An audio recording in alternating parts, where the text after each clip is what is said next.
I'm making our mic today. What is the mic today? It's a little fella with a tiny hat on. Where did you get this little fella with a tiny hat on? I purchased him in Holland. So you were talking to me earlier about having a lot of wedding dresses. I have 7 wedding dresses, but I have never been to a wedding. I just like wearing them to go to the shop. Why do you like wearing wedding dresses to go to the shops? I don't know. I feel like shops probably need more wedding, like as in like Morrison's needs more wedding dresses, like just to liven it up a bit. Yeah. I mean, supermarkets are a bit boring, aren't they? But, you know, one of my favourite musicians ever, Jarvis Cocker, he doesn't really go to supermarkets to do his weekly shops. He does his weekly shops in corner shops. Did you know that? Oh, does it? I used to do that. You got to do your weekly shops in corner shops, defo. They've got the vibe, definitely. I think they have. Like, he's got like a boss man or like a woman who's like, hello, darling, or something like that. Yeah, like in Australia, they didn't really have any corner shops, so like I felt like the streets were empty. But like in England, you're just like, oh yeah, there's my guy. Like, I'll see him, and then you're like, oh, that was a nice interaction. Get some potatoes, go home. You know, it's amazing. Spend too much, but you're happy.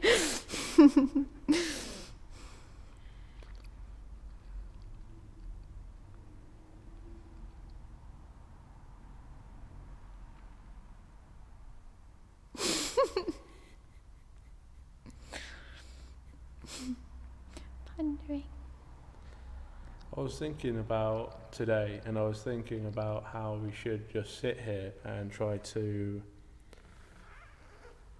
come up with a bunch of, what are they called? Manifestations. Yeah. Affirmations. Affirmations. That's what I was trying to say. Okay. Affirmations sound good. I see a lot of party rings coming your way. There's a lot of toadstools in your near future. Pringles will never run out. Eyelashes will fall from the ceiling of the ones that you care about. Much cheese will be eaten.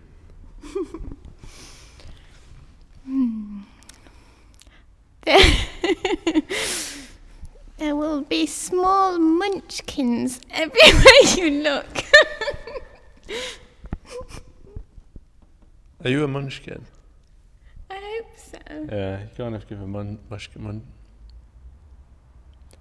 vibe. Thanks.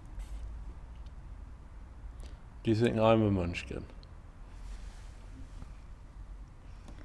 Part munchkin, definitely. Part Part munchkin, part wizard. wizard. Why wizard? There's the elder knowledge within you. Like what? Like thoughtfulness words. Thanks. Look at his unhinged little head bobbling Turning about. Can you like? I just hold him. It's strings. It's attached He's to as strings. unhinged as I am. What's your name? Peter. Bernadette. Is it Bernadette? Could be Bernadette. Could be Bernadette. What's your obsession with small antique Dutch dolls then? Well, I suppose they're meant to bring you happiness and joy, and to me they're just quite unsettling, but I find joy in their unsettlingness, but this guy, look, he's like a little fella. Look at his little outfit, it's got buttons on and everything. But they just make me want to paint mainly as well. I want to like paint my face on their little outfits. So is every face that you paint you? Every face that I paint is physically me, but might not emotionally be me. So it's kind of playing on that idea of like toxic heroism, or like being the protector. So like protecting people's identities by like using or manipulating my face, if that makes sense.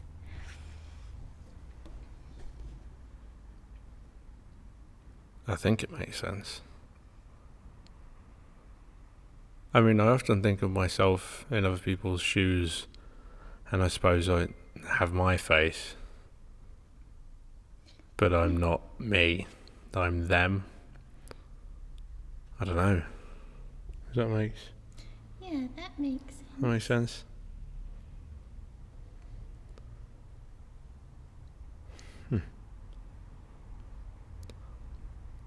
So you don't paint any other face, anyone else's face, just your face? Well, I suppose for my recent painting, I have actually incorporated some other people's faces, but usually it's, and if it is other people's faces, it's kind of an amalgamation, and it ends up being my face in the end.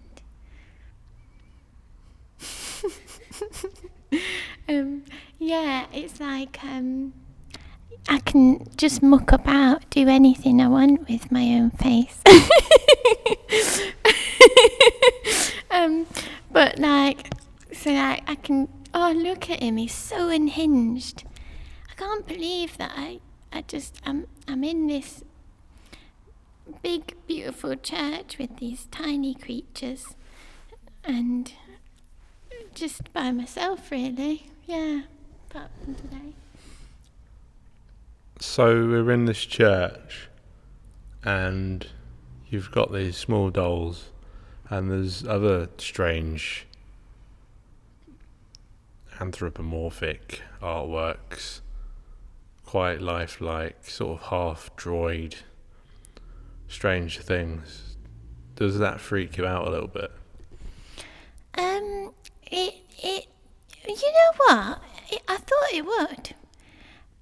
But it doesn't. But then I did start watching, like, I was like, oh, should I watch something last night? And I was like, let's watch, like, what are they, creepy, what's it, them things you get on Netflix where it's like, things that happen, crop circles, I don't know, all them paranormal stuff. And then I was like, you know what, Ruby? Just don't do it. Just watch something else. Because, you're doing a 2.5-month residency, so you probably shouldn't. Yeah, watch those things before bed.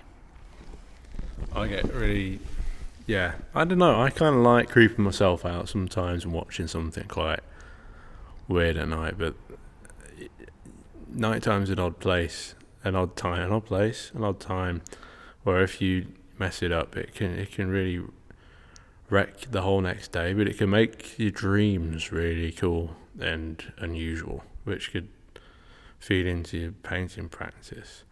Do you ever play with sleep, or like try to be sleep deprived in order to help you paint, or do you think that would have the opposite effect? Do you think it will just make it harder to get any painting done? Because there is painters that have done that, like Peter Doig. I've definitely heard him say he's just stayed up a few days straight and with all the turpentines, and he's just been painting and painting and just going a bit crazy, maybe starting to hallucinate, and it can feed into the work.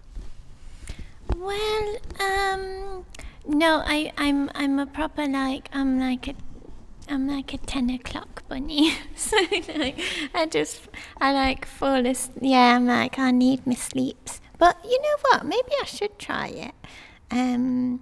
But I haven't dreamt. Dreams are like a big part of my practice. And I think they reveal a lot. But like, before recently, I wasn't dreaming for like 2 years, and I think that really impacted my work. And that's like part of my work. And that idea of the subconscious, and I think the subconscious tells you so much that you don't like realise within painting. Example? Yeah. So I suppose I feel like my paintings have just been like screaming at me like, oh, this is happening, pay attention. What's going on with your life? And then I suppose, you paint, but you don't always listen to your paintings. It's a weird thing. So it's like listening to that subconscious mind. Yeah, I understand that. That's like,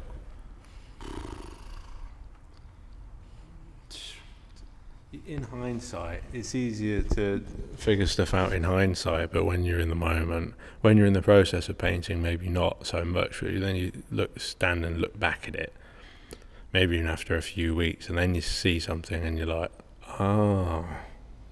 okay, that's why I was feeling that way. But then a lot of my work's pretty abstract, although I try and pull like figurative elements out of it, and it is all about that emotional processes and stuff. But with your work being figurative, do you think that's easier to understand things going on in your subconscious subconscious that are making you feel dodgy? Yeah, but then I feel like there's such emotional release, like in your work and the process. Like, I feel like I process things through painting, but yours is in the process. So that's like really interesting, and I think that's like a very good outlet. But I suppose I do feel like that the painter that you mentioned earlier, because you do, even though I've not been sleep deprived, I have been lost in a mush of turpentine and paint, which it's not a bad mush to be in, but it's important to step out of the mush as well once in a while. What do you mean when you say mush? Like high? Well, just not high, no, but like almost like running through pain, if that makes sense. Not stopping to look and reflect, like, what is life? Running through pain.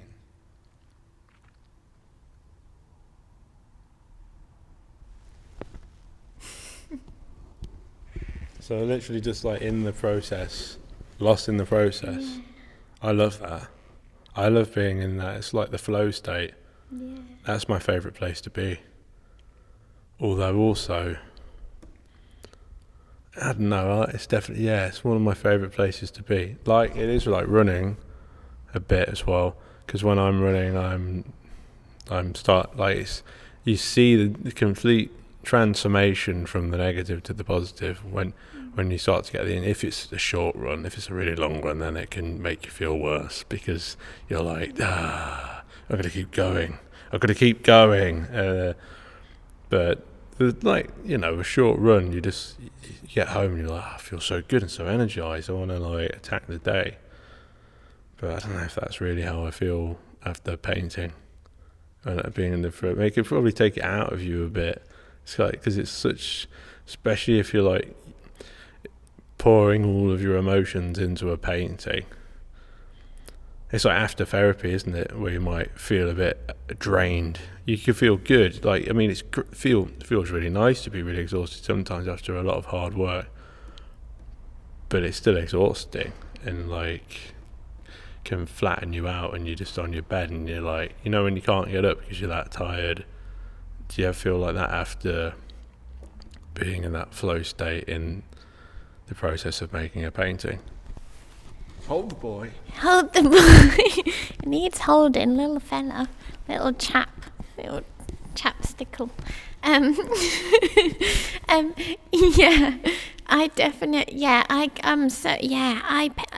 can, when I'm in that flow state, it'll be like 12 hours painting, forget to eat, forget to do anything, just like fully immersed in it.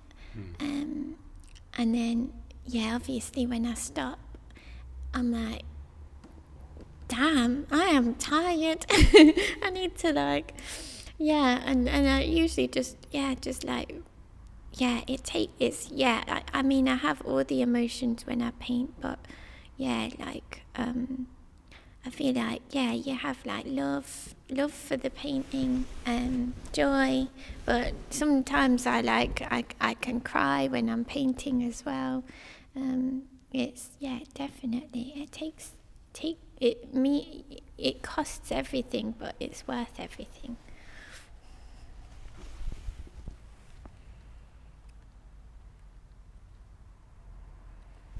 What about you?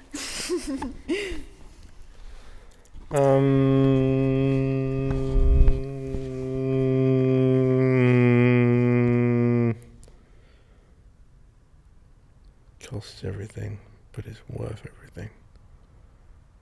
Yeah, I agree.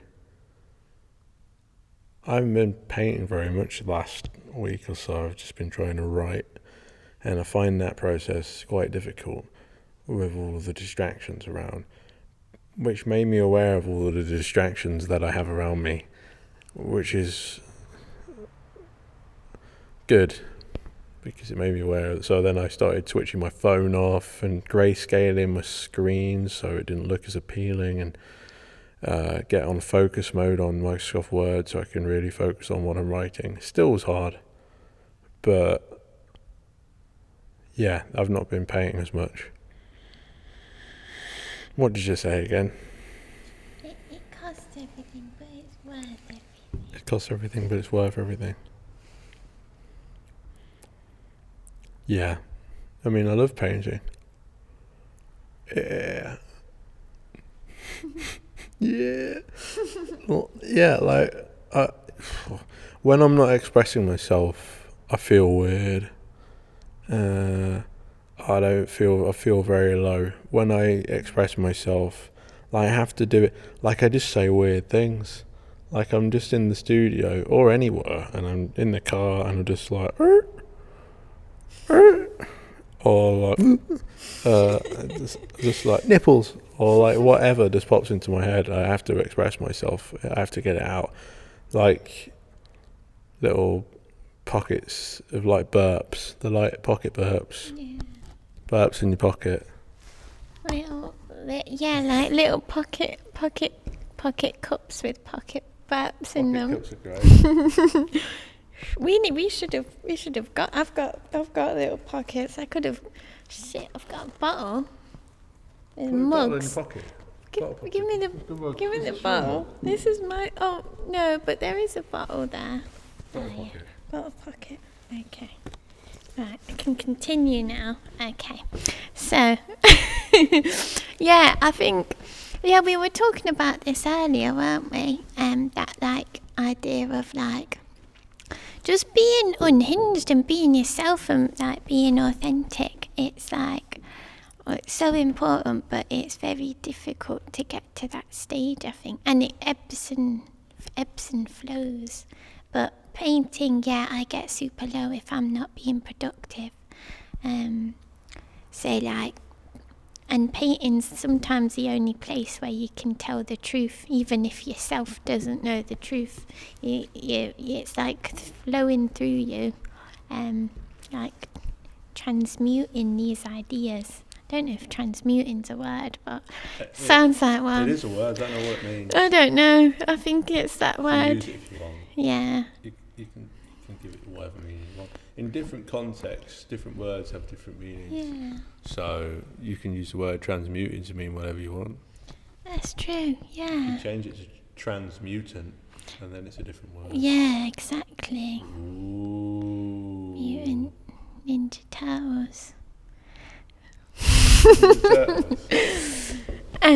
But yeah, we were talking about the idea of being free and wild and being outlaws. I was talking about how as a child you pretty much are an outlaw and you can get away with whatever you want pretty much. You don't really, well, it depends where you are, what location you're in, but I didn't fear, like when I was like, you know, a little squirt driving around on my BMX, you just like make dens and set fires and piss on the fires and just get up to nobody, smash windows, and just throw rocks at things, and just pull faces at people. We did a lot of destructive. Maybe that's being a boy. But I don't know. painting is destructive. Do you think painting's destructive? In a way. Well, it's just you have to crack an egg to make it.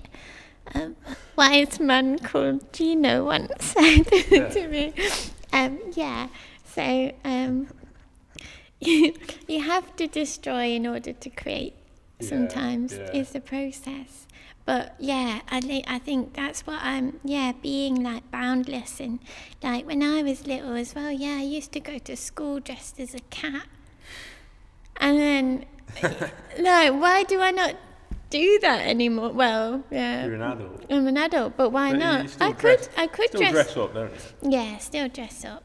I could dress up as a cat. Wedding Who knows? dresses. Wedding dresses. I think that's more weird than cats. I like your wedding dresses, the way you style them and stuff like that. Yeah, but like, well, I like the idea of role play and the human as a chameleon, and the idea that you have multiple identities and you almost step into those identities. So costumes, like, it's a huge part. Yeah. And clothing as a form of identity consolidation. Yeah, I get that. I think, I totally get that idea of wearing different things makes you feel like different characters in a way, and like we dress differently for different occasions, but the studio, you can dress however you want for the studio, and you can be almost a different person with different clothes, a different artist making different things. I was working for this like architecture workshop thing a few weeks back, and I decided it wasn't very good. I started dressing like an architect, thought it would make me better, and I think it did. It does. Yeah, if you dress like an artist, then you are more of an artist. But what does an artist look like? They're just a bit different. Yeah, well, I kind of. What kind of question is that? No, I'm bad at giving you the questions. Actually, I'm too much pondering. But I always see them pictures on like Instagram, and it's like dress for the job you want, and it's a picture of a tiny frog in an apron. And I always think of that, and I'm like, yes, I need to manifest this tiny frog in an apron. Who's going to give me a job as that, please? Because that's probably what maybe part of what being an artist is. Like, I want a job as a tiny frog in an apron. No one's given me this job. Let's create this job for myself, where I am, a tiny frog in an apron. That's not a question either, sorry. Tiny frog in an apron. Tiny cat in a bacon. Alright. Bacon. I really like bacon. Bacon. Francis Bacon. What do you think of Francis Bacon? Yeah, I like Francis Bacon. Yeah, wicked painter, definitely. Very good painter. Wicked painter.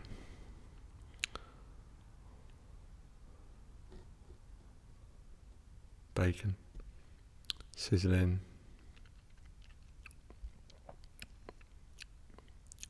Thinking about all the different types of senses there are, do you think taste really comes into art very often?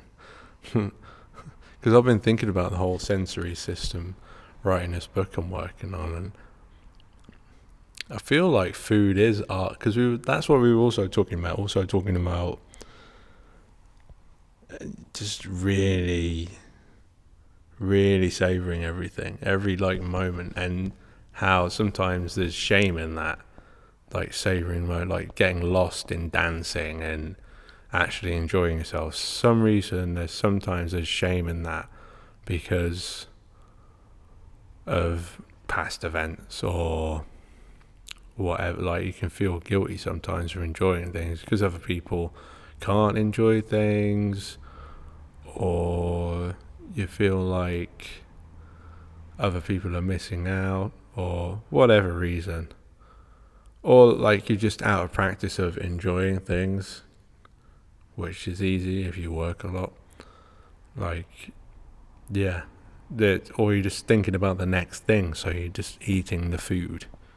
But food is something that we're lucky to have, and especially if it's took a long time to make, we should be savouring it. And an old art teacher once told me that we should look at a work of art for as long as it took the artist to make it, and I thought that was quite a cool saying. I don't know if I'd spend that much time eating a meal. Yeah.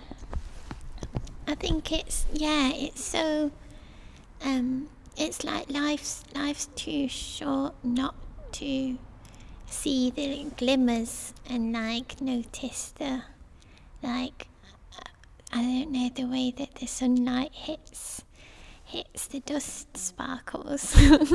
Like that's like, I think you're missing out on life. And I think like the way that I suppose capitalism has us going is making us forget that and forgetting our humanity and kindness to each other.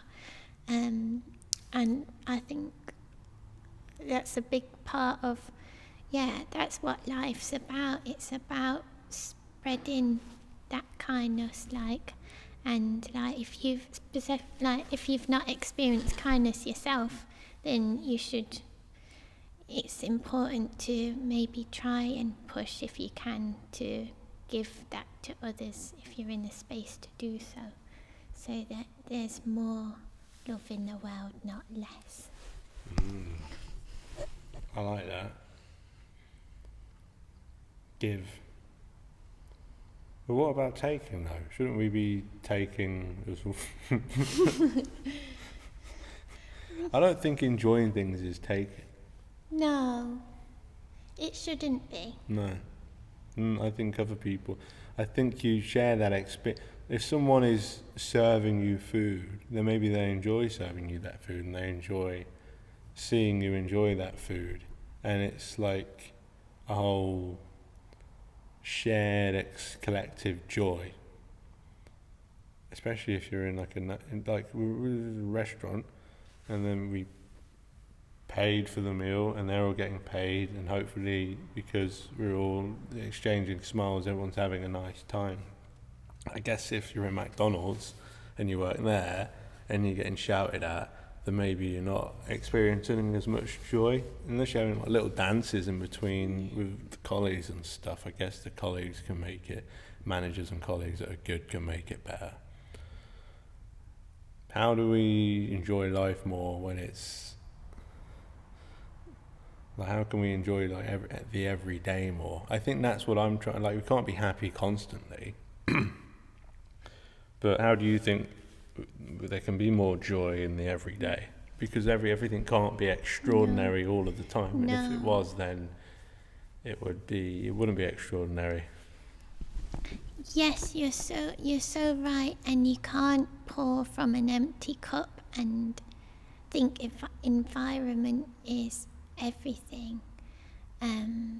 So it's, I think people might not be in a position where they can give.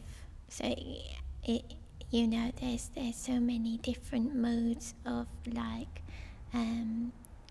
your brain and subconscious, like fight or flight mode that you might be in for whatever reason, that you can't give kindness. And in those moments, if you can give kindness to yourself, that's the best thing that you can do, I think, in any way. Yeah.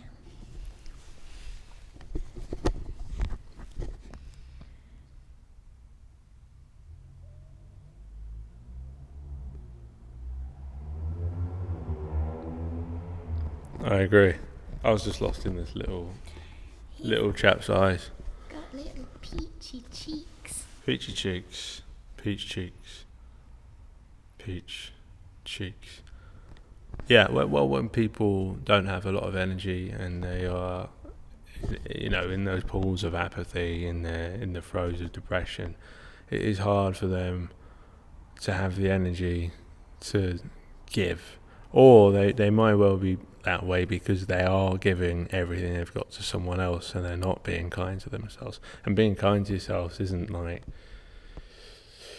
we're not talking to ourselves saying, well done. I mean, we should be doing that because that's quite good to be doing that, but it might make you sound a bit crazy if you start speaking to yourself. But it's more just like spending money on yourself instead of other people, or going to the gym, investing in yourself, getting enough sleep, just keeping up with habits, saying no, right? Saying no to people, because we only have so much capacity to do stuff, like you said. So, yeah. I keep looking up the word agency. What's your understanding of this word? The first thing I think of is Keanu Reeves for some reason, and I should not be thinking about that. I don't know why I'm thinking of Keanu Reeves. But yeah, I suppose, maybe like boundaries and the importance, the sense of self that can only be achieved by probably like spending time alone. Getting to know yourself and achieving that sense of agency enough to,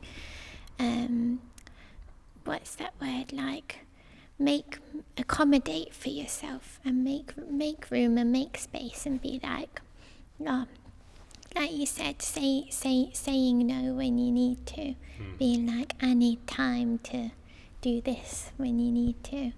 I suppose like a sense of self. And not Keanu Reeves. Keanu Reeves. Well, when I had to look at the definition of agency, and I was like confusing agency and free will because they're quite similar, but one is I think agency is the capacity to do stuff, basically.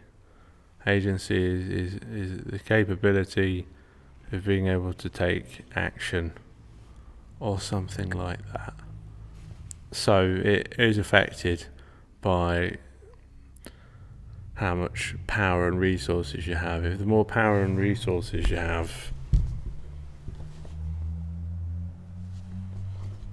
the more agency you have. Although I think a lot of really super duper rich people, especially young people that are born into that, maybe don't feel like they have that. They become numb to it. I don't know what I'm talking about. I don't know why I feel sorry for those people, to be honest. But I think I wrote something like, we must practice free will to have agency, and then I was typing that into like AI and having conversations with AI saying, does this make any sense? And they were saying, like, to a point it makes sense. Yeah. But I think, this is what we're talking about anyway, about trying to be experiencing joy. It is trying to practice the fact that we have free will. Like, just look, we can just like do random things and like spin in circles and pull faces and do whatever we want whenever we want. Obviously we shouldn't be doing things that can harm other people, but most things that give you joy aren't going to harm other people. They can actually make other people smile, because I think people smile when they see other people are happy, unless they're really, when you're upset, sometimes seeing happy people can make you think, were they happy? And idiots. Like, incels feel like that. Yeah. I think. What's with incels? What's up with incels? Well, I've been like a little, I don't know, I'm like a newborn baby entering the world. I only found out what incels were like 2 weeks ago. Really? Yeah, not even. And I only tried out like AI properly like yesterday. That chatty. I'm like a bloody analog little... I don't know what I've been up to, but incels, yeah, I think they're pretty. I get the gist that they're not very nice people. Them guys don't think they're but I don't know why I brought that up. I suppose it's sad that society's got so divided that they feel like they need to exist and be full of so much hatred.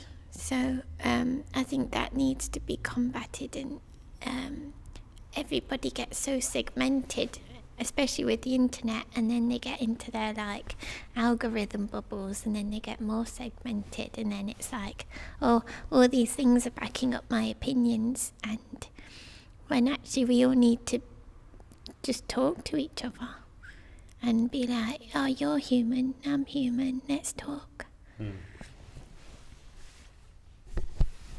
Yeah.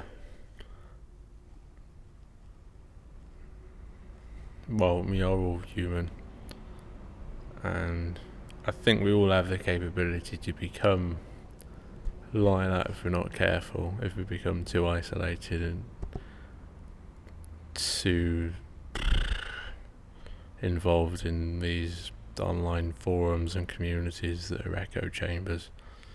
And another thing I was writing about was confirmation bias, which is when your opinion is confirmed by a bunch of other people, or when you feel the need to have to sort of go along with something. I don't think that's what that is, but like sometimes that's group think, isn't it? Or like double think. When you're like in a group, yes, you feel like you have to say and be like everyone in that group, but you don't. You have your own opinions, and you can walk away. You can literally just walk away. I've done this before. Like I didn't like something someone was saying. We were in a conversation. I just like turned around and I just walked off. Do you ever do that? I don't think I have ever done. I should do that more. I think I probably make too many accommodations for the people a little bit, but I'm trying to practice that. I'm trying to be like, no, but yeah, I suppose I try to talk things out, try to offer a different perspective, but then you're so right, because some people, you just can't. You just can't, yeah. So it's important for your own sense of self to walk away at that point. But I find that something that's very challenging to do. But I applaud it. No, I don't do it all the time. I think... I wish we had one of them chairs like Naboo from the Mighty Boosh, and we could just I click turned my it, back on you. and we could turn it. That's what we need. Yeah. I'm turning my back on you. Yeah. Maybe we should just carry a little spinny chair, just in case we need to turn our back on someone during a conversation. Yeah. And just maybe get like a little banjo, play some music as you slowly turn around, and that would be a great way to end the conversation. And I feel like no one would have any hard feelings if we did that, to be fair. So I think a lot of people do that when they're trying to break things off. They try and make it feel like it isn't bad, like by playing a metaphorical banjo. Like to try and sort of sweeten the wound. But it's better, isn't it, to just be honest with people? It's always better to just be honest with people, I think. I keep thinking this. And sometimes it's really difficult, and sometimes you feel a certain way, but then you're like, but do I really feel like that? I'm always like that. Yeah, do you know what I mean? Yeah, I always say that the hardest of lies is better than the sweetest of truths. Oh, no, wait. Is it the other way around? The sweetest... No. It's late. Wait, no, the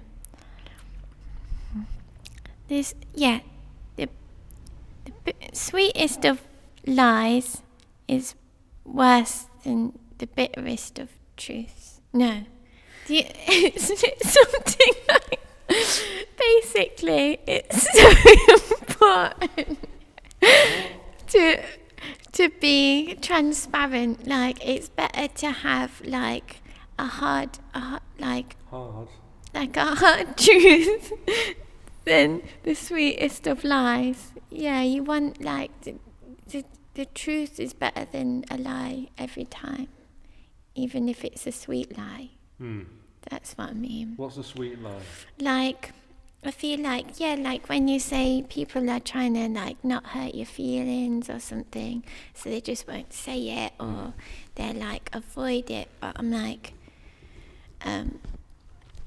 just tell me, so then I know where I stand, and I'm not. I'd rather just have it in plain form. So I'm like, okay, that's fine. Either way, is like, as long as you're being true to yourself and you're telling me the truth, that's what I value, and I'll try to do the same. If that makes sense. Makes sense. When people are honest with me and I don't like the answer though, I'm just like, yeah, okay. And then in my head, I feel like they're being mean, but I know that they're not, and I have to like think about it and try and be calm. It feels really mean in the moment, but in the longer term, it's more kind, I think. Yeah. So I suppose that's what I mean, and in like, I suppose I get it. I suppose in my heritage is Dutch, and in Dutch culture, they can be like honest to like the fault, like super blunt. They will tell you how it is, and you're like, damn, and you're like, that is, well, I could have done with like a little bit more Britishness in that statement, but then with the British, I'm like, I could have done with a bit more Dutchness. Just tell me where I stand. So like, yeah, I think finding the balance between being compassionate but truthful is important. Yeah. So, yeah. I mean, you don't need to name call or anything. I don't know why I said that. I don't know. I don't know. Maybe that's it. Maybe it's just like a cultural thing. Then maybe I'm just not used to like brutal honesty, or maybe that's weird, isn't it? Like, sure, because I feel like I am pretty upfront and brutal. I try and be. I try and say things. I guess it's just other people's reactions that I don't like, and maybe that's subconsciously I think about that, and then that can make me be dishonest or just not say some things that are on my mind. And so, like, I think I'm being honest, but really, I'm not coming out with a full picture, kind of thing. Sometimes this is like most common for me in either relationships or something to do with work and like earning money, where I'm like, oh God, what if I say the wrong thing? Oh, definitely. But now I have to keep reminding myself I'm going to die and nothing really matters, and these people are going to die as well. So you might as well just be honest. You know what I mean?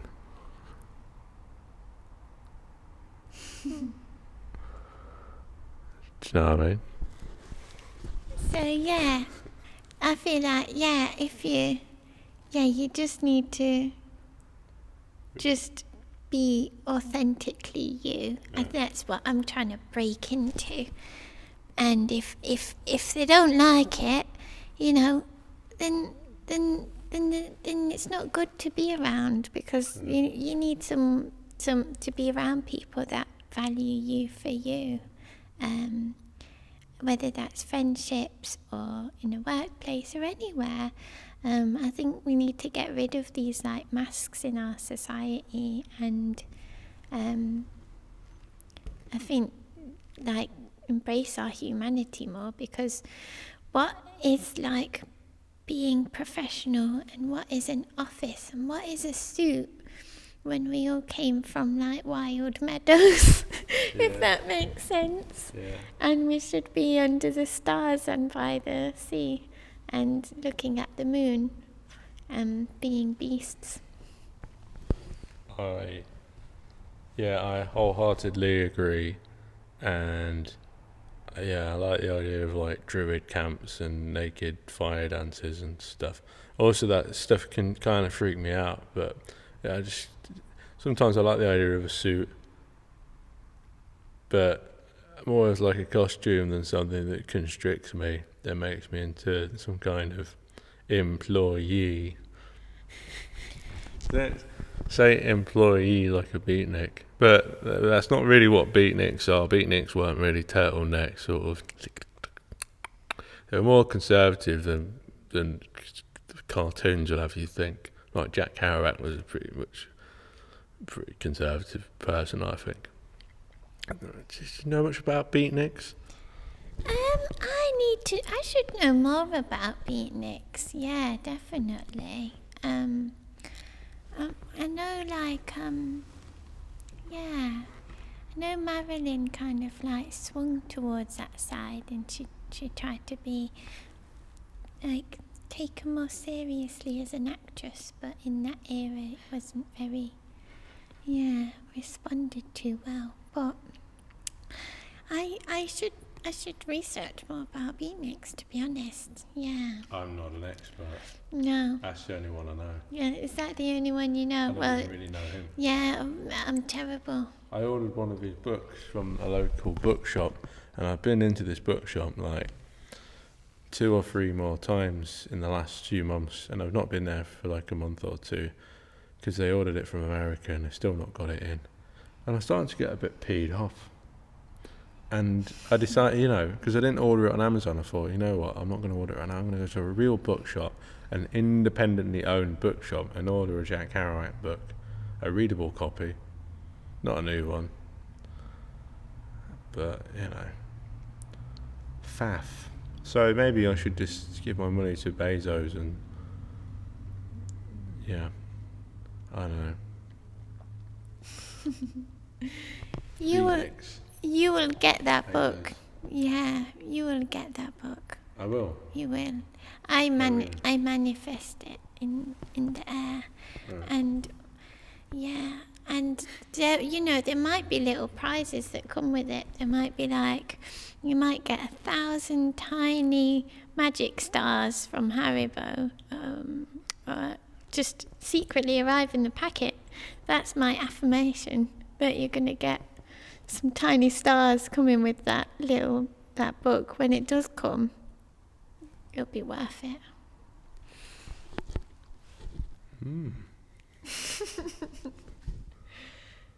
What's your favourite sweet? Is it a Magic Star by Haribo? What are you eating something? Oh yeah, I've got chewing gum.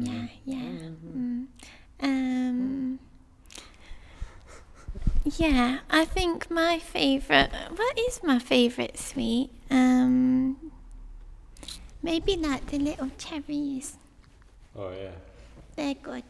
Yeah, and the fizzy bottles. But like the blue and pink ones. Yeah, I like them. Yeah. What about you? I really like those fake banana, foamy banana things. They're pretty good. I've not had them for years, since I was a child. Or those fried eggs are pretty good. I want to say the cherry. I like the really chewy, weird strawberry shaped strawberry ones. And they're my favourite. I forgot. They're my favourite. The chewy ones. Yeah. The ones where you're I don't know if I like the taste, but then I'm like, why is it getting stuck in my teeth? Yeah. I prefer the texture to the other ones because it feels more like I'm eating. What?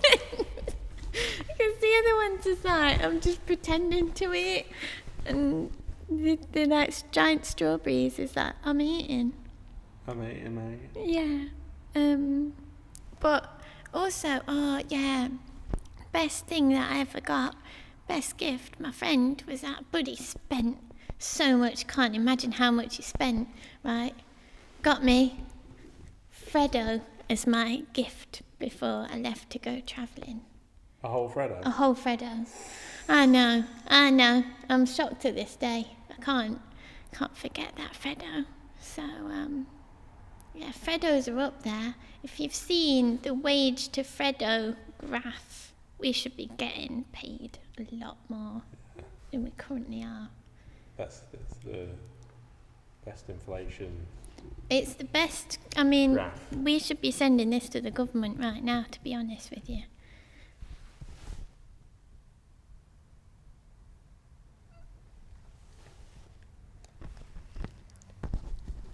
Rishi Sunak. Who's the Council of the Exchequer right now? Do you even know? Last time I checked, I think it was George Osborne. That was ages ago during the coalition, wasn't it? I think Nick Clegg was doing a Clegg thing with Dave. Too many prime ministers. Do you know the Council of the Exchequer is right? Exchequer. Ruby does not bother herself with such things. It's not important, it doesn't matter, because they're all Conservatives and they're all just fucking us in the arse. Yeah, 100%, yeah. So. And I don't really like that. Not going to ask you that question. I guess. What? What a question. What question? If you like being fucked in the arse by... No. I thought you had a question. The answer was yes. No, don't ask me that. Tickled by the Chancellor of the Exchequer. They do that to themselves, I think. They are sodomising themselves in the houses of Downing Street. Yep. Government. What a brilliant topic. So government's a great topic. Because you touched on your hatred of capitalism. You really are an anti-colonialist as well. And we're in England. We're in the home of the East India Company. And we are right now. We're in Derbyshire, so this is basically where the Industrial Revolution started, which kind of coincides with a hell of a lot of exploitation. A lot of these villages and things were probably built by factory owners just so that all these workers could be nearer to the factories and stuff. I think that's how it works. I mean, these are like new towns as well that were built after the war, where it was like mines and industry. It's all capitalism.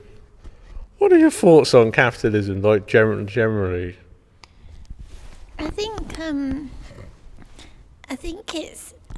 I don't. I'm gonna struggle to put this into words. Yeah, it's a big question, but I feel like that's the true divide. That's like in everything. I feel like we're so pitted against each other, and we should be uniting as one, and everything. I suppose like the all the governments profit from capitalism. They profit from war, and they're profiting now. So if we can all recognise that and kind of ignore the media bias and be united, then I think that's what we need to do.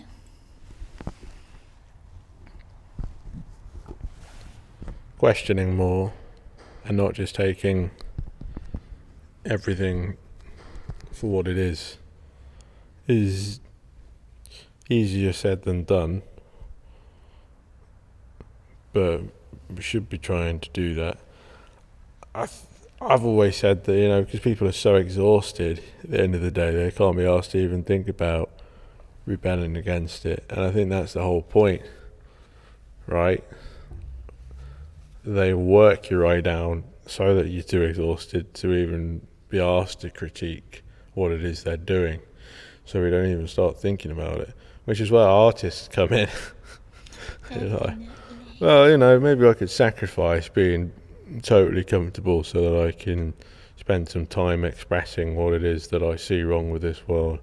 What I see is actually damaging people's souls and making them all sad and pitted against each other. And why the hell are they all saying that illegal immigrants are all blah blah blah blah blah blah blah blah blah blah blah? Oh yeah, it's the bosses, isn't it, that are employing the illegal immigrants are not paying them enough, but then they're, I'm not really sure that these people that, I don't know what is an illegal immigrant. It's just someone that used to be somewhere else, just for a start. It's someone that used to be somewhere, but now they're somewhere else. But yeah, it's these bosses that are hiring them that's the real problem, that they're exploiting them by not paying them as much, and then you're blaming them. You're not blaming the bosses. Well, that's a load of rubbish, mate. Sort it out. And so yeah, we just end up blaming people that are just as worse off as us for things that aren't their fault. We're just constantly looking for the other, or maybe we're not even looking for the other, but we're being told that we should look at the other and blame them instead of the people that are coming up with all these different. I mean, this way of living it's not that old. It's like post-war, where it went ka-ching a bit, I feel like. I mean, there's always been people with more power and people with less power, kind of. I mean, it's all about it in the Bible and stuff, but when it's sped up by industry and yeah, it's just I feel like even the concept of like immigrant is something that I fundamentally disagree with, because I disagree with borders, and I feel like there is that Western bias and white bias where it's like, I think it's that othering, because when white people go to other countries, they're considered expats, not immigrants, and so there's this, I don't know, it's very much unequal, and I think Akala outlines it much better in his book Natives, Race and Class in the Ruins of Empire. But it's also the idea that, racism was almost invented for capitalist gain. And if you think about consumerism and capitalism in this century, and who makes our clothes and how much they get paid, I feel like forced labour is it's everywhere, and sweatshops are so if that's not a form of race and class bias intertwining, then we need to just destroy the system. Do you think art can help destroy the system?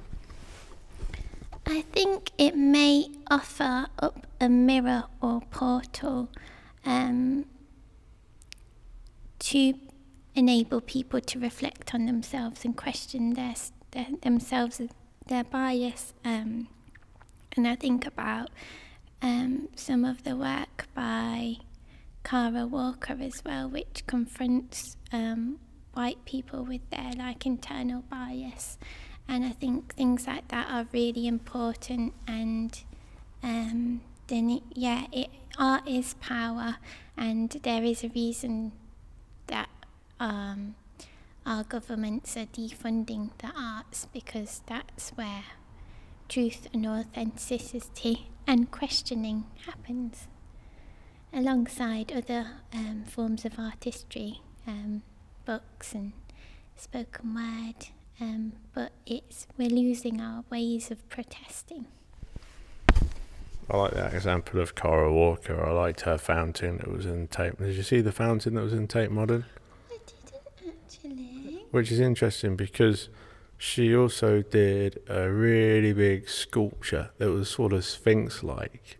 I think it was in New York, also in an old sugar factory type of thing. And I think that factory also had asbestos in it, and everyone had to sign a waiver saying that they're okay going in it because they might get asbestos poisoning or something.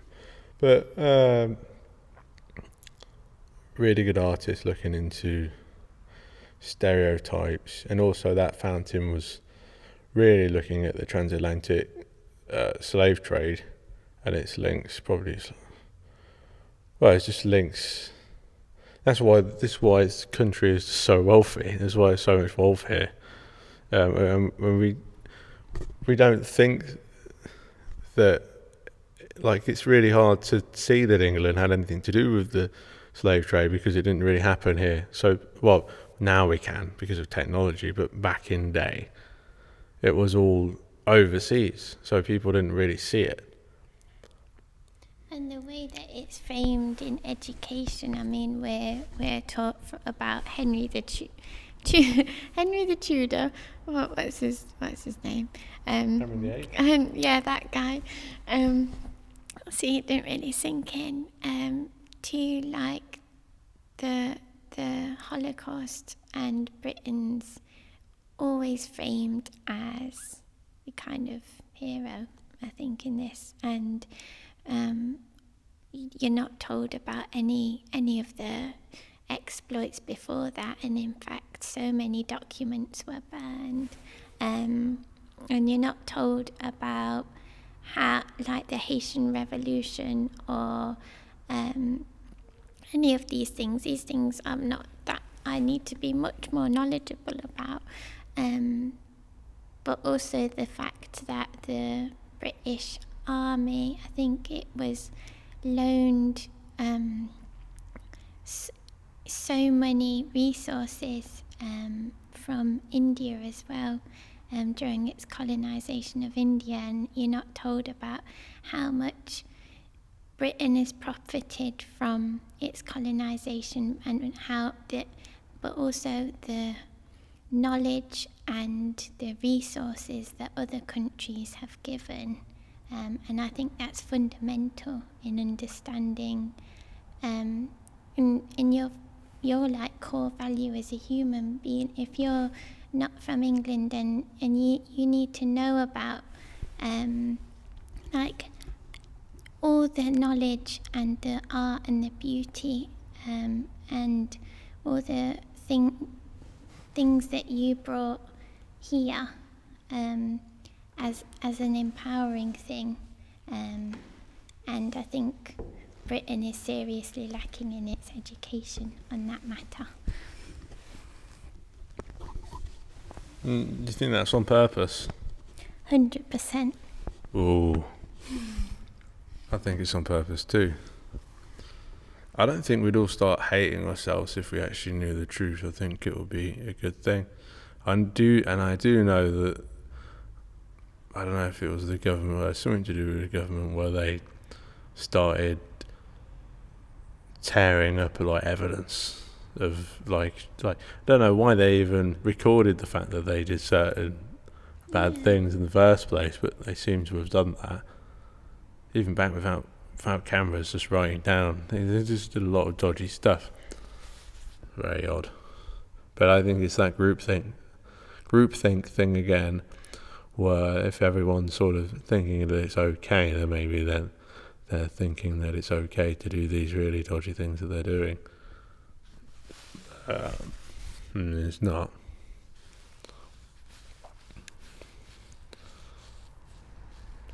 Yeah. But I do think that it's on purpose, and we should really be learning about the whole of history, and not just one view of it. Yeah, it's kind of fucked. Again, another way art can help,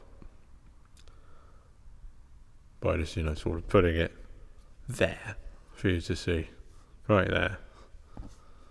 You can't miss it. There's a pretty explicit fountain that one Karaoke did, because there's literally people drowning in it and stuff. Yeah. All of our work's incredible. Yeah, definitely obsessed. Jack, need to go pee. That's right. We'll pause it. We'll pause it. So, what were we talking about? Capitalism and how terrible it is. I mean, it's fine when you're the one benefiting from it, though. No. I don't know, because there's always someone else that might be benefiting more, or what? I don't really like the idea. I mean, it seems to be the only sort of system that works. Unless we just started trading goods again. Just trading. But then that's still capitalism, I suppose, isn't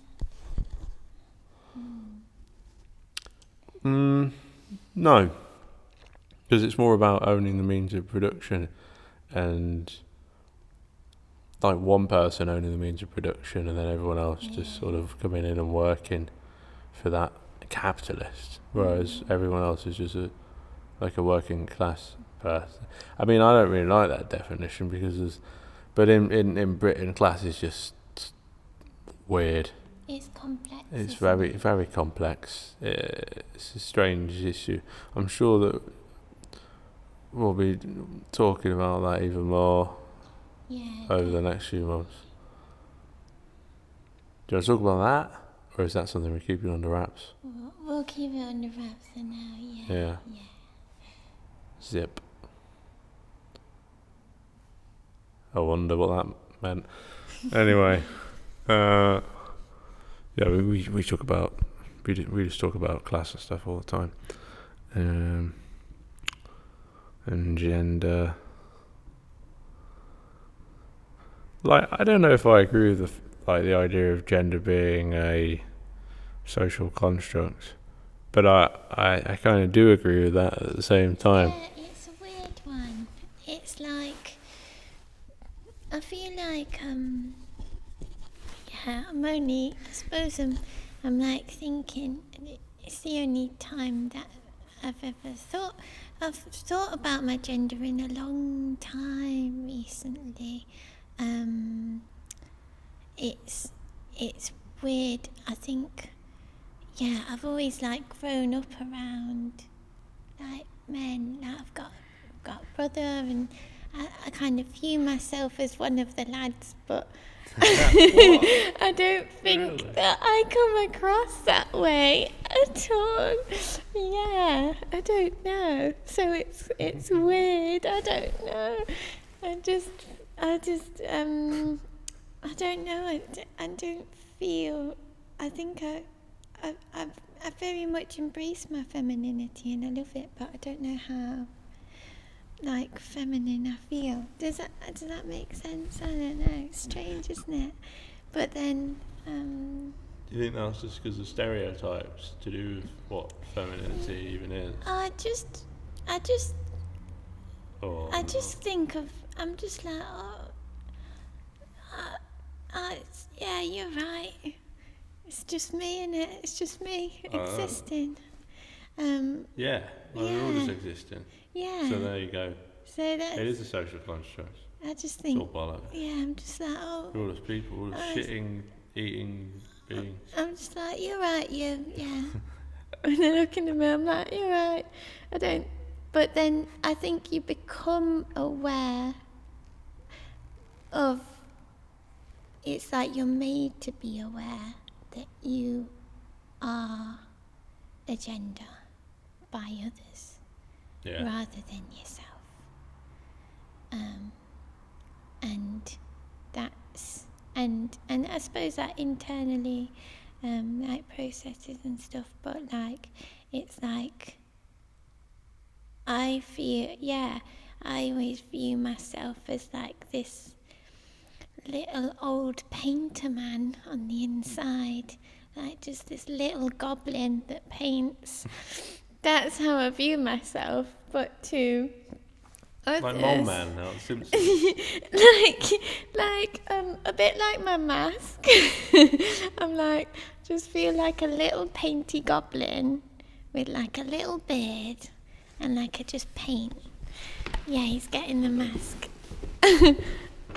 And so, and then I become, and that kind of makes me naive to how I am treated as a woman, which I'm becoming aware of. So this is like me. This is my insides and the outside. I know. It's beautiful. I've got this golden hair that, people are jealous of. But yeah, I suppose. Thanks, I can't see.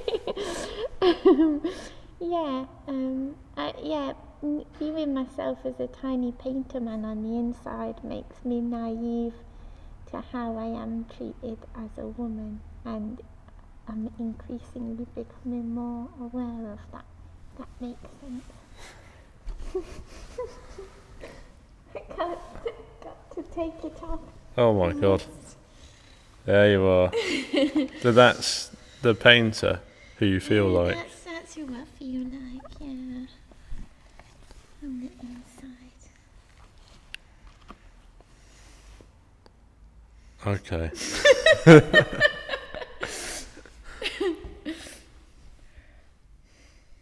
I respect that. Yeah. Not. That is. No, I do respect it. I don't know why I said that. I was just trying to be funny. I sort of struggle with gender and identity and stuff. I think just fucking talking about it too much with people that struggled with their gender identity and stuff when I was at art school, and I got confused. I was like, well, what? I wore a crop top. I was like, what? What's going on? Dyed my hair. What? And then I was like, this isn't me. I'm just a dude. And now I'm wearing this boonie and I'm like growing a beard and I'm like, is this performative? I think gender's performative. People say that it's performative, and you kind of see that, and I see it in the gym because people go, but then like you get women that are like that too. I don't know. And then you sort of, the mask is great. Thank you. And odd. Like with you, because you're a young person, and then you put that on, and it's like I'm speaking to an old man. But then it's your voice. It's great. Like, you've done performances before, right? I've done, and they kind of,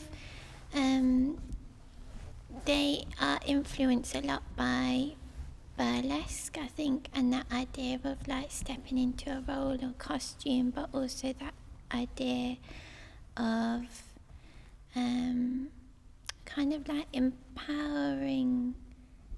I came to burlesque at a time when I needed that sense of empowerment and that sense of community and women around me. So I feel like that is part of it, and it inhibits that, but it's also that idea of what is it like, kind of like Cindy Sherman's work, like costume as a form of role play, and all the kind of like psychoanalysis that comes with that, if that makes sense. There was a great essay that I read, and now I have forgotten the name of who it's by, but that made me kind of delve into, because I was always drawn to like burlesque, and I was like, oh, but why? And it made me realise like, oh, it's that sense of like you can be whoever you want to be, which I really like.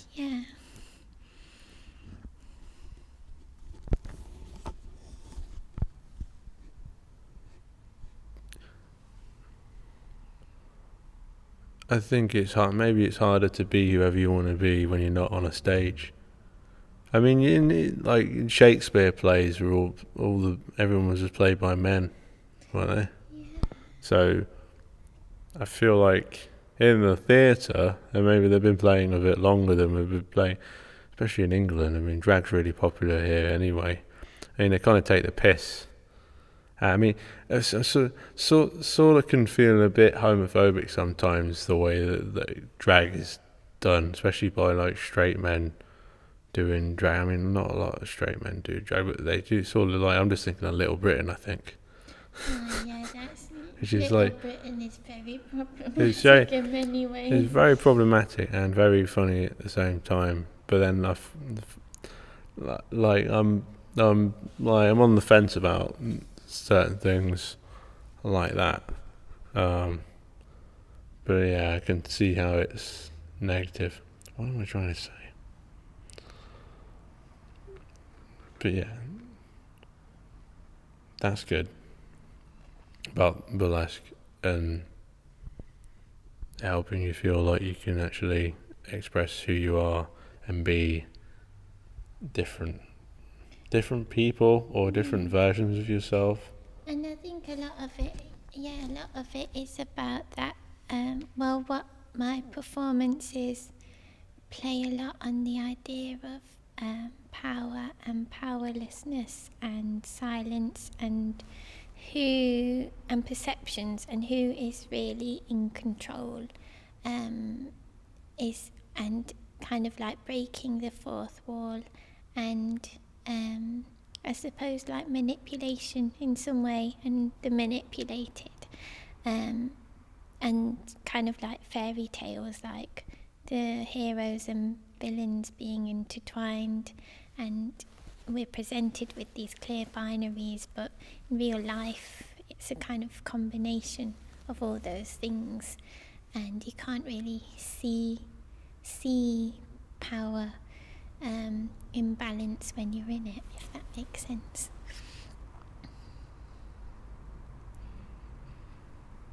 No, yeah. It's hard to see power balance when you're within what? Real life. Yeah. Well, for me, yeah, definitely. For me,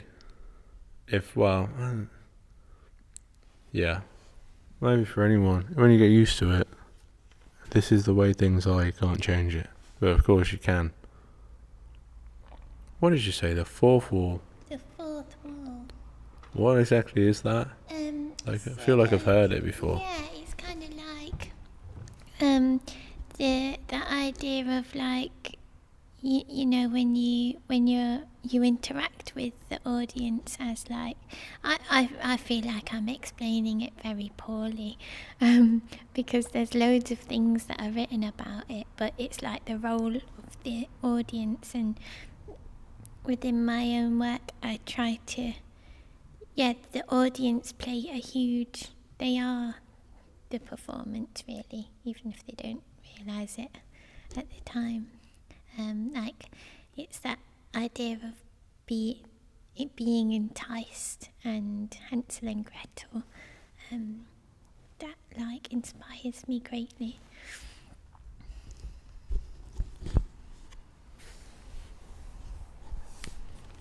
Wow.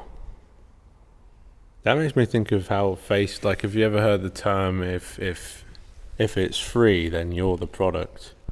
That makes me think of that phrase. Like Facebook, how they take your data and then sell it, or really use it so that they can really hone in on what type of adverts they show you and stuff like that.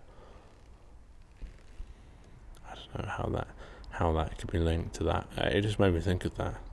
You ever thought about that? How that if you're not paying for something, then you are paying for it somehow. Oh, definitely. I think you can pay for things in so many different ways that aren't monetarily as well.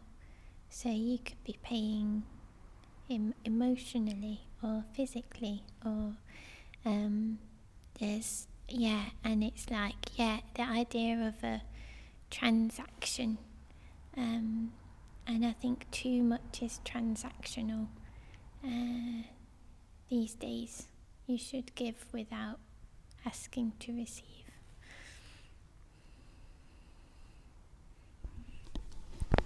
Oh yeah, I agree with that too. It makes me think of how people film themselves giving money to homeless people and stuff, which is kind of really strange. How we want to film. I mean, I film a load of stuff, but I wouldn't film myself giving money to a homeless dude or something. That would be kind of cringy and weird, and people that do that are, I mean, you're still giving money to someone, but you're probably getting more out of it in terms of kudos and maybe monetization of videos online. Seems a bit messed up to me. Just these are all the other types of exploitation, I suppose. Oh, negativity. Yeah. Oh, well, is there anything good? Yeah, sorry. Guys, No, it's alright, because I went down that road because I was like, capitalism, and then I just shoved the microphone in your face, and then you were like, I've got him oh. on my knee. He's just wobbling about. He's bloody loving it.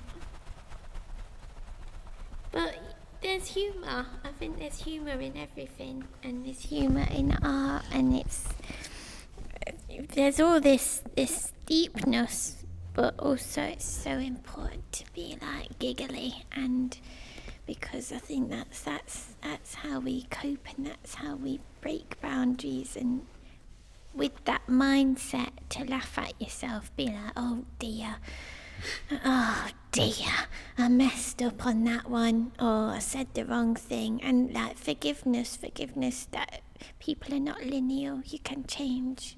Everyone changes. They say things they don't mean. And just like, I feel like, yeah, the internet age is very, very serious. But we need to learn from each other if we can. Rather than cut each other off.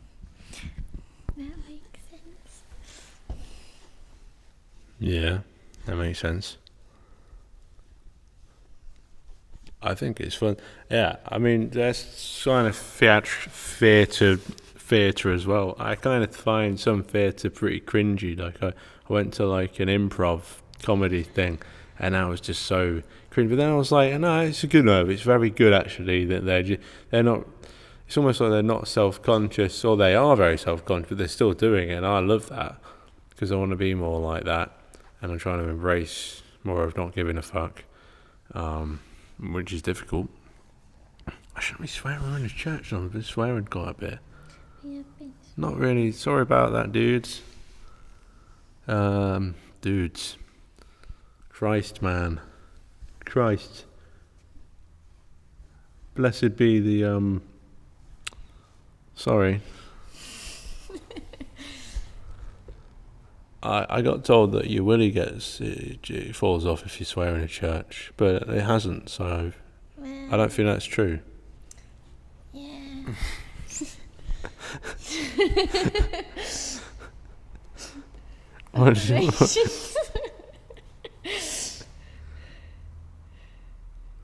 Maybe it's just like how it's pronounced. Maybe I've just not said it. I don't want it to happen. Well, you sat down, so yeah. I think it might fall off when I'm going to get up. Could do. No, I don't want to get up now. No, you have to stay there.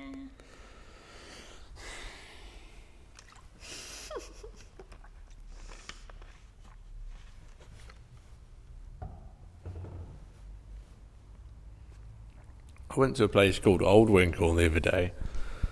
On a similar... On a similar sort of topic. And I was in a different church. I think it was called All Saints Church in Old Winkle, which is like Northamptonshire-ish. Might even, yeah, I think it is. A beautiful church. Older than this one. It might have been older than this one. This one might just be painted up real nice and been modernised, but I think it was older than this. It was so beautiful though. I used to find churches kind of creepy, and I always used to think they were really dark places, but this isn't dark. And recently I've been going in them and seeing them as really beautiful places, like where hope could happen. I mean, I think a lot of people go to church to try and figure out what the meaning of life is. They might be having an existential sort of thing, or they might just go to it because their family has told them to go to it and then they go along with them. But I think generally then they could be pretty positive places. Yeah. It's probably better to worship whatever this is than money, I think. But I'm not sure we should be worshipping anything. I like to think that there's some sort of higher power, or I don't know if I like to think that or not actually. Maybe I'm just saying that. What do you reckon?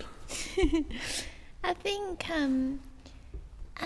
if you're believing in something, if it means something to you and it's doing good to yourself and others, then that's what it's for, and that's good. But if it's used to justify harm in any way, and I think anything can be used that way, then that's bad.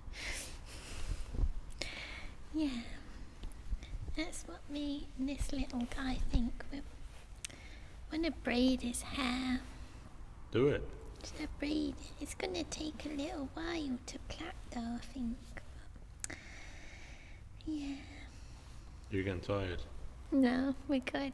We're good. We're good. We're good. You just chilled out. I'm getting tired.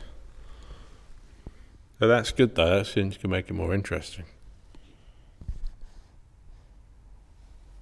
I'm thinking of cheese right now.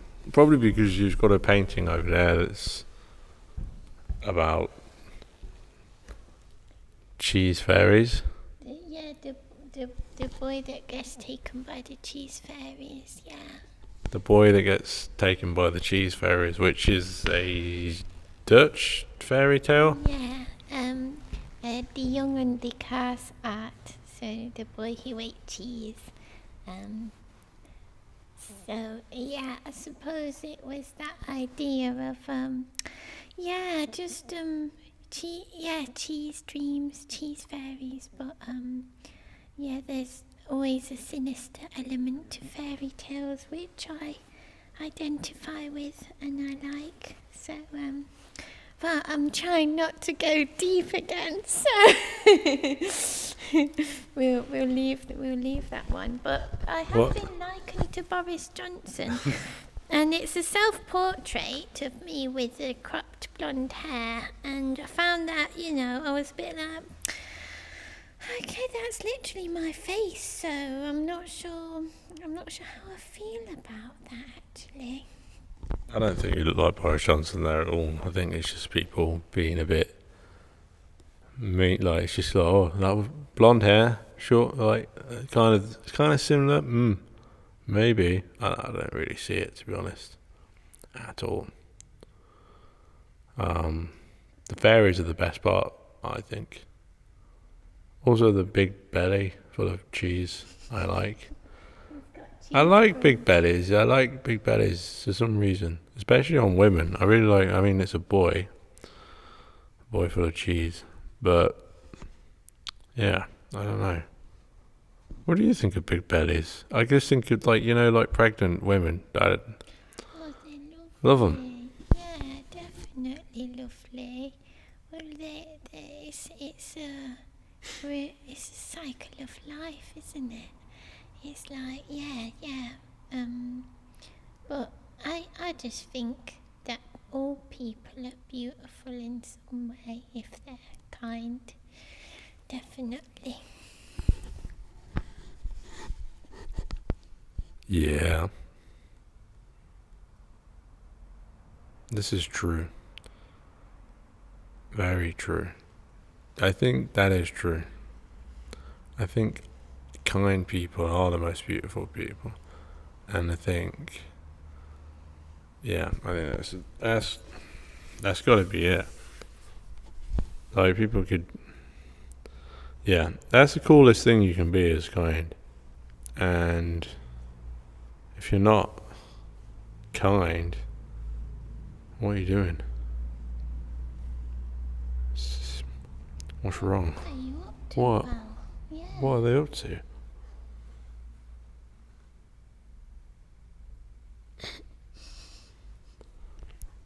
Have you got clogs?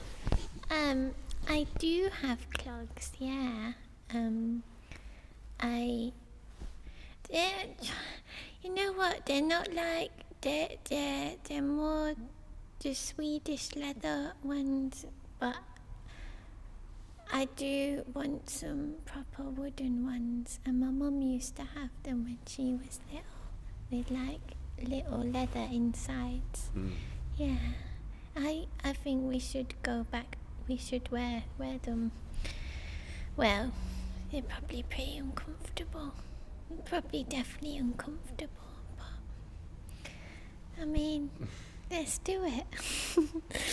I do need to get some, but they are really expensive actually. Or more expensive than I can afford.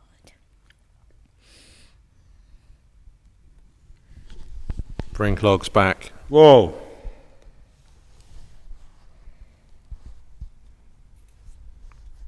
Just get myself a splinter out of my trousers. I don't know how. Sorry. I'm not wearing wooden trousers, But that's funny, because you get splinters from clogs. Probably. Yeah. I always just have splinters. I'm like, where do you come from? It's just like, I think it's part and parcel, isn't it? Oh, sorry. You've been holding him for ages. You think he's okay? Is his head meant to be that wobbly? I don't know. It is on string. Is it on string? Yeah. Oh, look at his little shiny shoes. His little buttons. Yeah. Look at you. Steez. Your hat. Easy steezy. You got it going on. Yeah. Splinters. Yes. From clogs.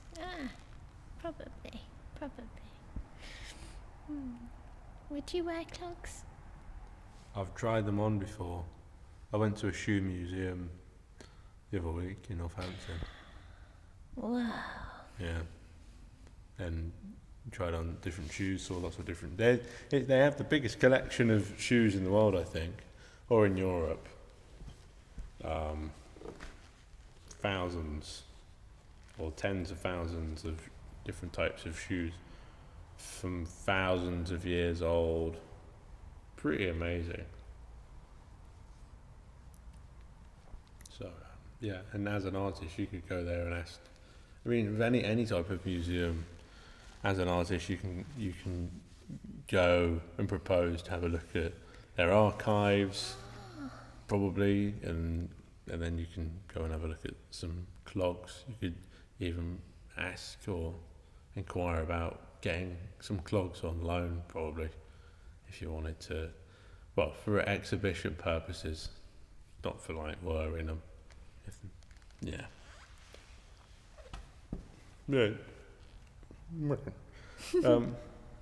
It's a good idea if you wanted to like paint some clogs. Yeah, well, that's what I do. I think I just scoured eBay, but the thing is, I got the size wrong. I ended up getting size 10 men's clogs because I got confused. So I just gave them to a friend, so they have clogs now. But yeah, for myself, I need some, and I think I'll wear them also. Yeah, they make a really good sound as well when you walk down the street, and they're called klompjes in Dutch, so they klomp.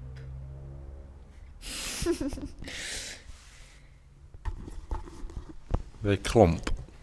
They klomp. What's the funniest word or sounding word in Dutch, do you think? I'm not fluent enough to answer that question very accurately. I feel like my mum, I'll have to consult my mother on this one. But let me see. There's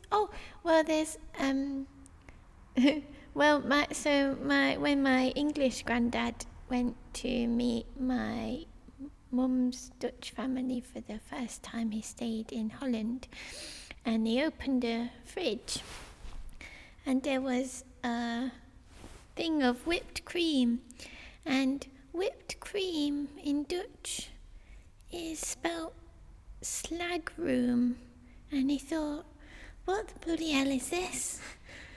You know, I've opened a fridge, what's that? So probably slagroom is a word that comes to mind. Yeah. I think I've been in one of them before.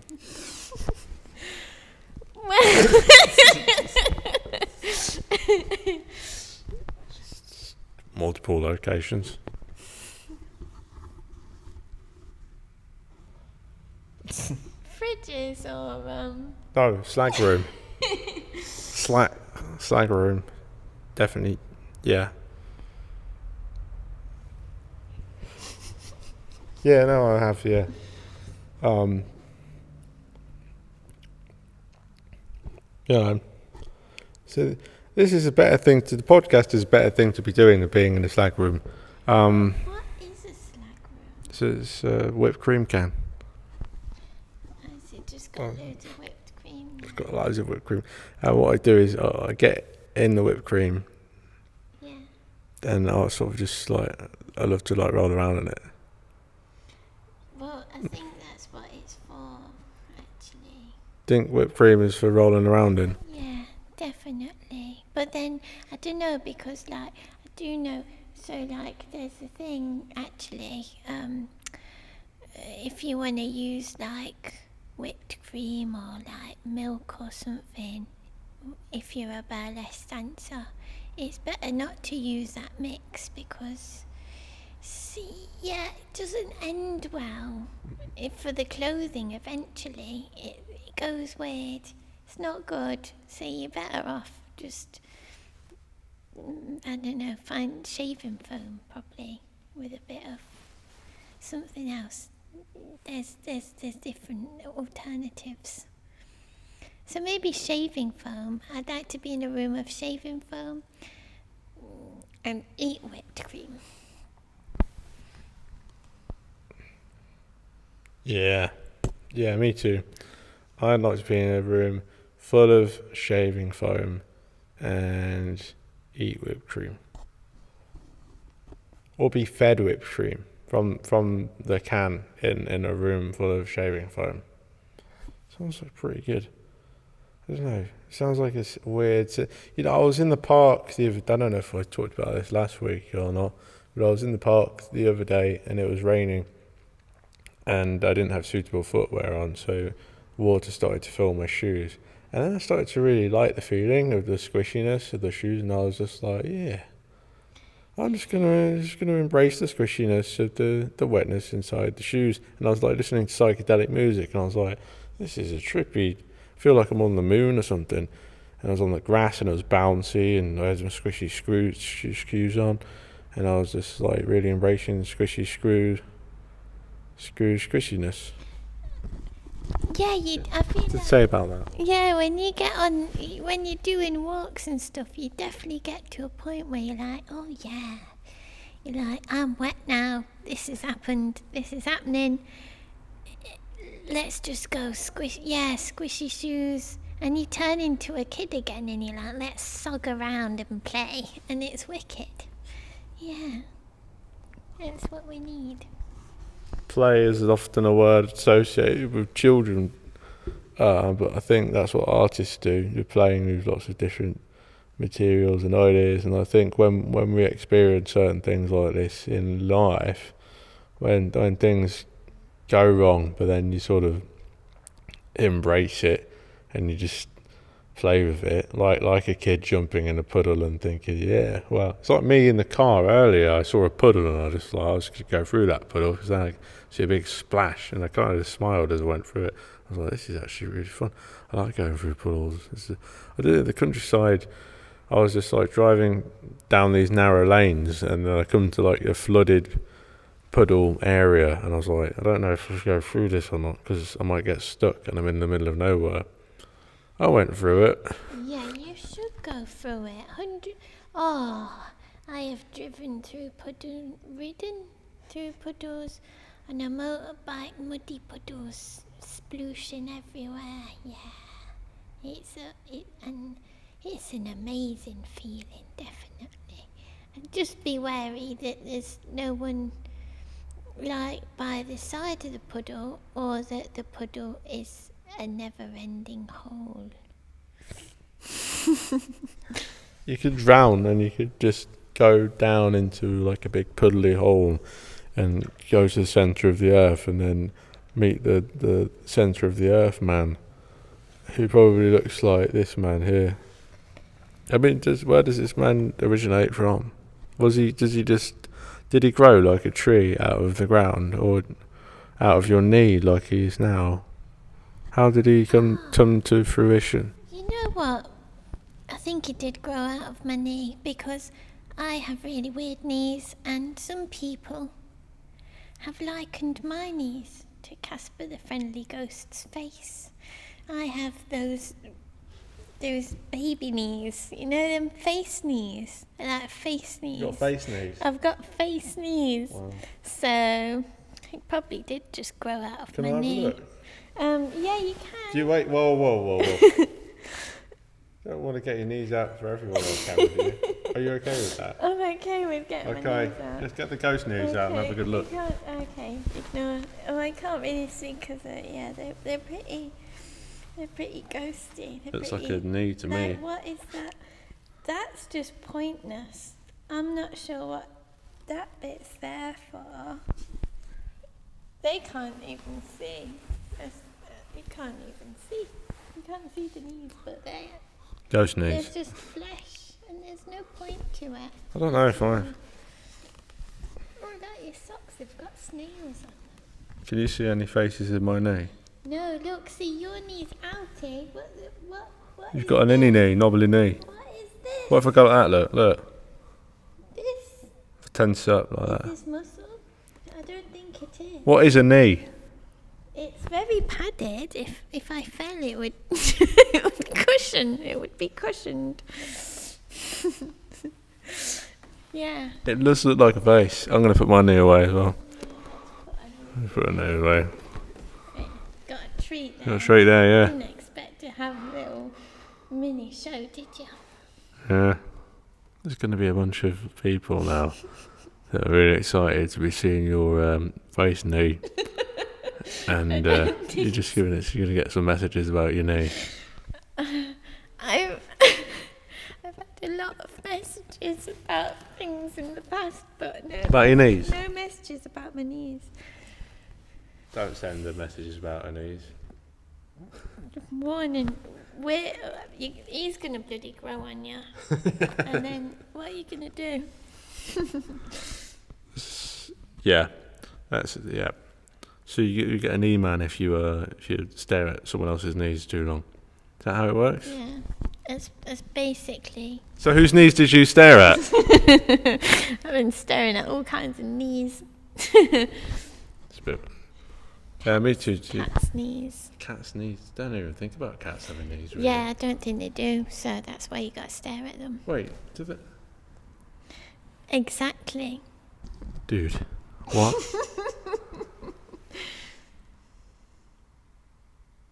Nah. Do cats have knees? That's the question. Let's have straight legs. Do horses Won't they have just, knees? like- Because Yeah, I they think... do, yeah. Yeah, but what about on their back legs? Because they bend backwards. Those like big Because they bend backwards. circular. Oh yeah. It's like ooh. But they still knees. Yeah, they're like backwards knees. Do snakes have knees? Yeah, sure. They can eat them. The snakes have knees. I don't think they do. They don't have feet. Snakes have knees. I mean, I'm pretty sure they don't have. They squiggle about. They're not animals. They're reptiles. Yeah. But then lizards have Elbows. legs, elbows.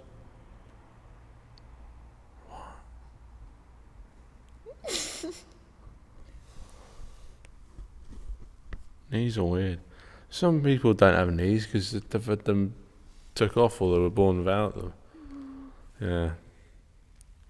So it's better to have a Casper knee than no knee at all. That is very, very true. But then you gotta beware because this guy will grow if you have a predisposition to face knees. Then faces will come out of your knees with ease. You heard it here first.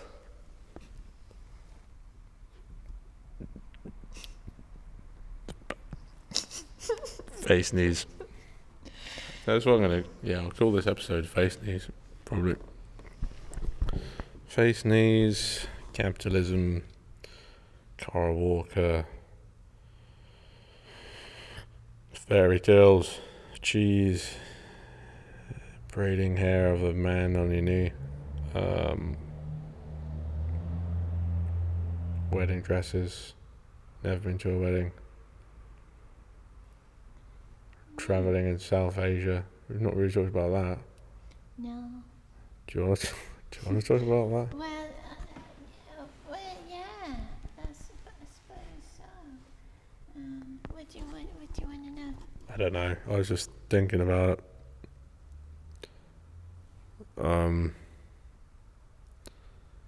how you fell off motorcycles. Yes, I fell off a motorbike twice on a 5-day motorbike tour, but I was driving very slowly, so it wasn't.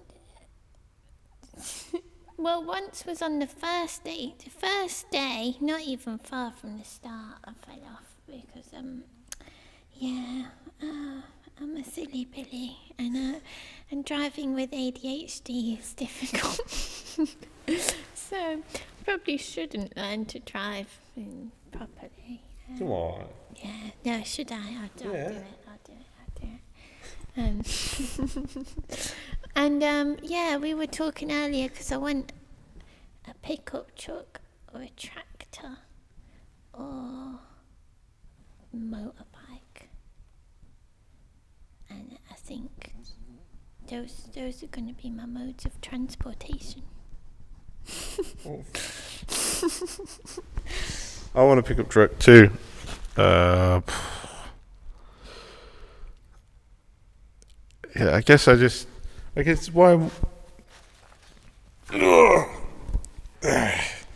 I think it's why I'm wearing this hat right now. I kind of feel like a cowboy. I keep looking at cowboy stuff and listening to like country music and stuff like this. I feel like a cowboy. I like a bit of You like a cowboy? country music. Yeah? Nice. What's your favourite? I like The Ring of Fire by Johnny Cash. Well, I quite like I don't know if you've heard the Feel Good Tanyas. How's it go? Oh no, don't ask me for it. But Go on. It's quite like it's like Dun-dun-dun-dun-dun. modernish kind of. What was it called again? The Feel Good Tanyas, they're a band. Yeah.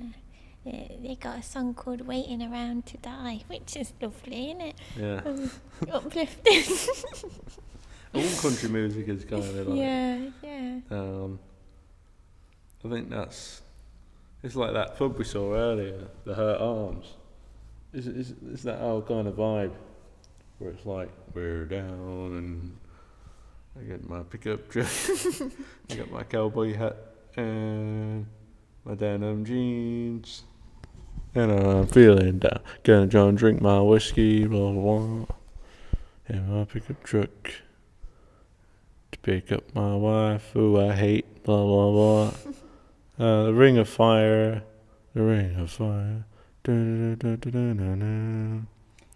They played that at my granddad's funeral. Oh, that's lovely. Thank you. Yeah.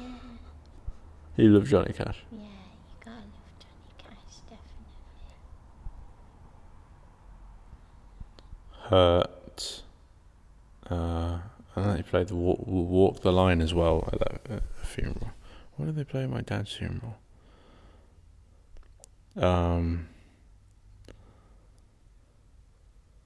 I Did It My Way.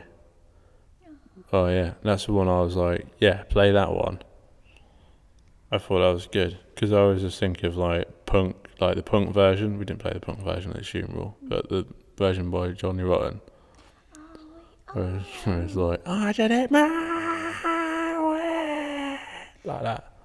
I feel like that's a really good, because I feel like, when you feel, you probably must have identified with that song so much when you, heard it.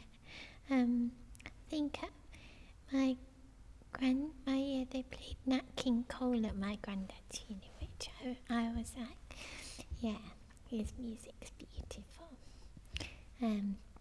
But the thing is that I think, it can be really difficult because funerals are so like impersonal in Britain. And yeah, they had like Skippy CDs and stuff, and it's terrible sometimes. Yeah, it can be terrible, but also you're like, it's human, so you kind of find those moments to be like, oh bloody hell, and you giggle together as well. It is very much human for things to go wrong. And it's okay. Things go wrong. And we needn't not beat ourselves up. Yeah, because we're all going to die, so I keep thinking about that a lot. Yeah. We're all going to die.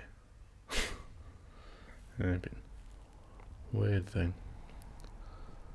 Good thing to think about in a church. Yeah. Maybe. We could stop it there. I'm tired. Thanks everyone. And by the way, this is Ruby. Hello. A brilliant artist. Thank you, likewise. No, thank you very much. And what did we? Who's this? Oh, Bernadette. Bernadette. And this? Winfrey. Bernadette and Winfrey also say Goodbye. goodbye.